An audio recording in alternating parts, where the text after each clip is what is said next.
I was scared. I ain't gonna lie. Just see an artist fall from grace or just seem so much out of touch, then lebebe. I don't care how many. All right, y'all. We watching a video real quick. The downfall of young little baby. It's the downfall, or is it? Or is it? Or is it? So we finna find out. I got a nice little video for y'all today. So we finna find out. Fire emojis, 100 emojis, bullseye emojis you put on, it still don't make people think differently. Sound like the other one and the other one and the other one and the other one and the other one. What is this guy doing? There was 5,000 comments, or 4,226, of people just saying, yo, baby, bro, like, what happened? Look at these comments. Yo, man, it ain't moving me. Sound like the same songs he been making. Since 2020. Somebody said, finally, Lil Baby made the same exact song he made the last 40 times. Lil Baby, one of the biggest rappers in the 2010-2020 era, and I'm not over exaggerating. He had the #1 most streamed album of 2020. And really, ever since then, people been kind of half and half with Lil Baby. Some people love his new music, others got their own problems with it. So where did everything go? Baby, an artist who been around for years. I'm talking about 2017, 2018. He been a staple in the game. But this time was full of a lot of music, a lot of antics, beats, everything. And what people ain't know was each time he'll be mentioned in the media, people will slowly start to form these different narratives about him. Some positive, some negative. 2018, he and Gunna dropped their iconic Take Together drip hard. People was loving that all throughout that year. He had some crazy features. Sometimes he was loved, other times he was looked at kind of crazy, like I said before. Like in 2019, something kind of came out to foreshadow the future. He was talking in the interview and got to speaking on Gunna. And keep in mind, this before the whole snitching situation, the whole YSL. Gunna was just regular to everybody. Everybody was messing with Gunna at this time. But baby, he got on an interview and had this to say. Gunna was already rapping when I was kicking it with him. I started really messing with him. Then I started rapping. And he actually started to help me rap.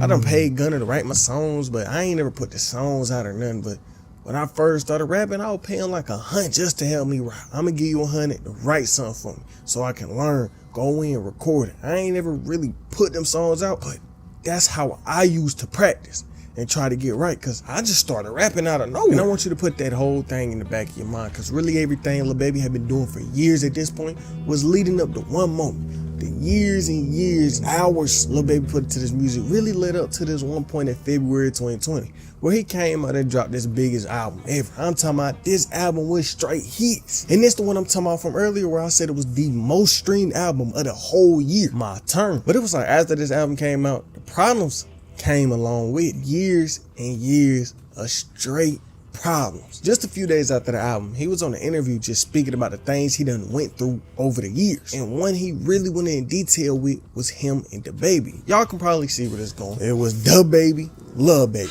People got to speculating. During the whole time they was in the industry, people was always throwing little similarities, throwing little shots toward each other. And so the interview was talking to Baby about it. He was like, did y'all ever have problems because y'all names is similar? Baby said, I ain't gonna lie, so many people tried to go that way with me, but I always carried it from day one like, hell nah. Y'all say anything. He tried to do this, he tried to do that. I'm like, no. Every time, make sure it ain't ever gonna be nothing. That ain't really my way. It ain't just stop at that though. Some real life problems start to come out with Lil Baby. Some days after he was online speaking about the baby rumor situation, whatever you want to call it, he ended up getting into it with Offset, somebody we know a little too well on this channel.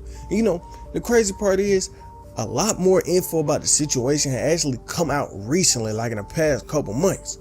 Pretty much Offset, Lil Baby beef go down to one thing. A dice game between 42 Dugg and Offset. And for context, if you don't know, 42 Dugg real close with Lil Baby.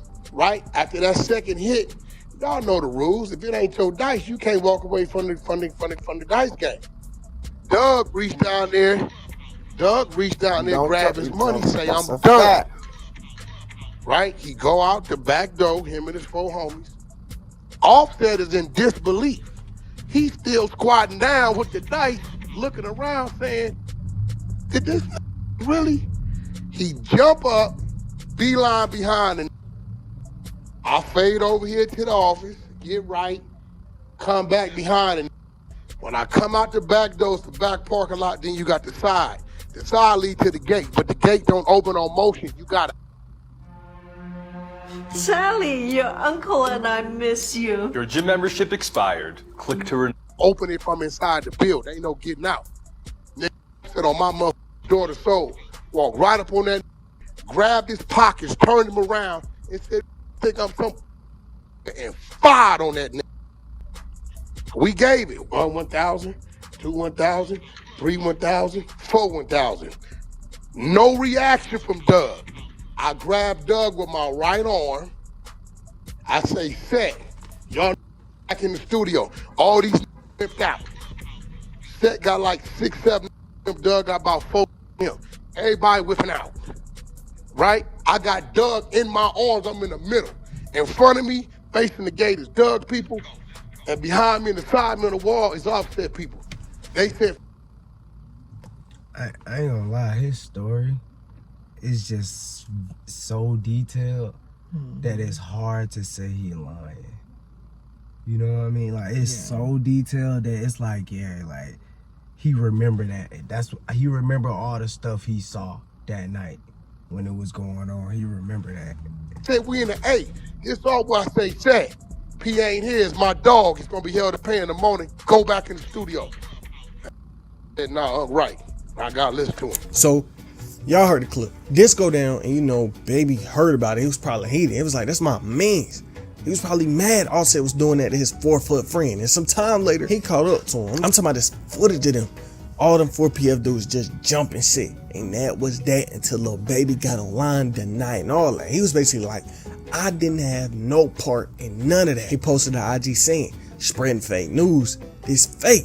Please. It keep getting worse though. Around this time, it was just bad news on top of bad news. He had a show literally a day after the Offset situation where something crazy went down. He out in Alabama getting ready to perform. But before anything could really get going, you see some people on the side of the stage get to fighting. And seconds later, you know what the crowd heard. Some gunshots went off. And when this happened, the whole crowd started running. Everybody just took off.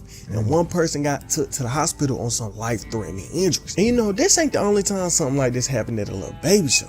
A few years ago, I went to a Lil Baby show, and at first it was cool. We got to see everybody perform, and it was all good until Lil Baby got off stage. After he got off, everybody just start running. Whole crowd on the floor start running. People in the bleachers start running. And you know, I'm a nigga. If I see people run, I'ma run too. So me and my girl, we get to running. We hide under the bleachers, and eventually we do get outside to get going. I'm talking about, it was some crazy article from back in the day where they used one of my tweets in it talking about the situation. And on top of that, I had met Duke that night. It was a lot going on. But just know, baby shows had a lot going on during that time, and recently, not too long ago, this same thing happened at a Lil Baby show. It ended up getting shot up. But that don't mean his 2020 run was all bad. He did a lot of positive in the music space.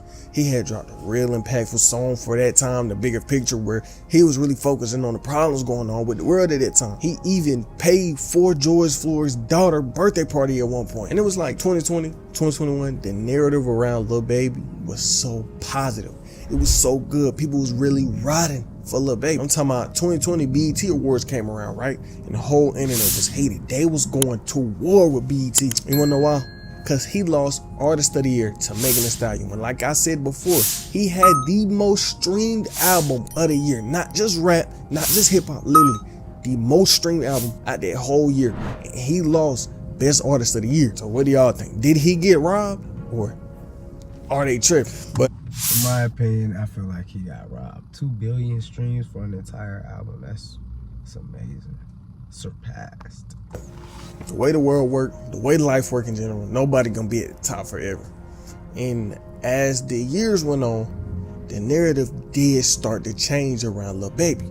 People stopped caring about him as much. People started to think he didn't care about the music specifically.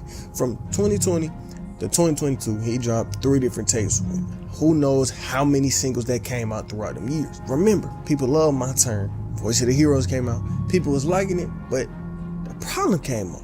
People started to realize Baby flow wasn't changing like that. People was realizing the music wasn't versatile like it was supposed to. And really, in the 1 year between Voice and It's Only Me, every time he would drop a snippet, a single, really anything, people would start to take up the idea that this nigga can't make a different song. People was starting to feel like only time we hearing about Lil Baby is whether it's some Antics or if his music just sounding the same. So by the time It's Only Me was getting ready to come out, people had already had their hopes down. And before y'all get in the comments yapping, this ain't about music sales, this about the music itself. It's Only Me came out and off rip, it had got a lot of backlash. And for the first time in his career, it was like people wasn't looking at his album like it was like top tier. They was looking at it like it was kind of mid. People were starting to realize the flaws within Lil Baby's music. Album was flash and mid. And I'm gonna keep reminding you every single day. And until you come with something hotter, I'm gonna be on your. Thank you for shitting my name. I heard you say on Big Facts I shouldn't have mentioned his name too late. You know how you could actually tell your label to remove that and scrub that from the record. They could do that. But from here on out, every misstep you do, because you ain't that no more. Fonnie Willis got you clapped. I'm on you for eternity. And that's how it's gonna be. I gave you 3 years. And trust me, we still on the first month. It's just gonna be glorious. People started to feel like it was one glorified long song. And if you remember, this wasn't the only person that this happened to. This wasn't the only nigga to get this treatment. They did the same thing to DaBaby back before he had got canceled. And when this album dropped, yeah, it's gonna sell good. I mean, it's Lil Baby. It's gonna get attention. But like you heard,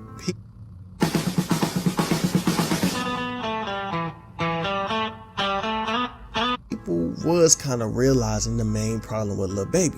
That musically it ain't hitting like it used to. Keep in mind, this dropped in 2022. We in 2024 now. And over these years, he done previewed many times. And you know what people done said nearly every time? That it either wasn't good or it just sounded like everything else. Or he got Yes Man in the studio with him. I know y'all done seen them clips of Academics where he just cooking Lil Baby, talking about you got straight Yes Man in the studio with you. Then on top of that, we in another period of Lil Baby name not really being focused as much on the music, but more on the antics. Remember what I told you to keep in the back of your mind earlier, the whole Gunna thing. Where that come back around. Y'all remember when everything was coming out about Gunna and the whole industry was going against him? Well, Lil Baby was a part of that too. Lil Baby turned on the person who really put him in the position he was in right now. He turned on a rapper who he got his first diamond single with, his first diamond plat, but it wasn't for no reason. Gunna did do what he did. How do y'all feel about Lil Baby distancing himself from Gunna? But past that, it was just more antics. It went from Lil Baby and Gunna to Lil Baby, Blueface, and Krishan Rock. And it was a whole beef that sparked up over these three. Basically, a pick touchdown on the internet of Krishan and Lil Baby. Blueface ain't like it. This started up a wild situation that definitely hurt Lil Baby in the long run. I'm talking about Blueface on Twitter, clout chasing, talking about Lil Baby every chance he gets. So now people looking at Lil Baby like he a clown. Like, you sitting here beefing with Blueface and Krishan Rock? What are you doing? I'm talking about Blueface got on Twitter posting messages that was supposedly from Lil Baby to Krishan Rock. Lil Baby allegedly text Krishan saying, why people saying I was in your DM? Why you ain't tell them that, like, I'm a big brother? I hate stuff like that. And there's still a situation going on to this day. I promise you, every couple weeks you gonna see something about Blueface, Krishan, and Lil Baby. But probably the worst thing that ever happened to Lil Baby throughout his whole career was when he decided to go on tour last year. He came out trying to go on tour, but the ticket. Alright, y'all, due to unforeseen circumstances, I'm gonna end the video right there. But we gotta definitely talk about that. You know what I'm saying? Like, we gotta talk about, how do y'all feel about Lil Baby and the downfall of his career? Do y'all think Lil Baby needs to switch his flow up? Do y'all think the style of rap that Lil Baby is accustomed to, like the trap style, do y'all think it's hard for him to find another style within that? Like, what do y'all think? You know what I'm saying? Let me know in the comment section, and as always, like, subscribe, share the video, comment, have fun on the page, man. And we all about good vibes. It's your boy One Smurf, and it's with a V, not a U. I'ma have to go get a new currency. Bird is the word, give a fuck if you heard of me spinning on rats like it was an emergency. And a child that boy Slim had the mercury. Fucked up on a little perk and a fun to leave.